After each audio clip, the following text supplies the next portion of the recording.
Foch, c'est l'histoire d'un fleuron de la marine française, devenu une encombrante épave. Un assemblage flottant de métaux lourds et toxiques, typique de son époque. Une fierté nationale que Paris a préféré oublier.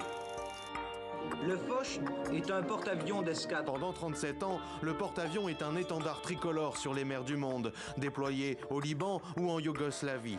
Mis à la retraite, les Français échouent à en faire un musée et le revendent en 2000 au Brésil. Devenu le Sao Paulo, le navire est en piteux état.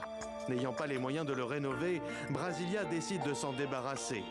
Quand un accord est finalement trouvé avec un chantier naval, le 4 août dernier, il quitte Rio de Janeiro pour la Turquie, où il doit être démantelé. Mais sous la pression des écologistes locaux, Ankara se ravise. Le Sao Paulo fait demi-tour, sans port pour accoster. Commence alors une longue errance en mer, jusqu'à ce que les autorités brésiliennes annoncent ce vendredi son sabordage à quelques 350 km au large des côtes, à 5000 mètres de profondeur. Le bateau emporte avec lui une inquiétante quantité de déchets polluants.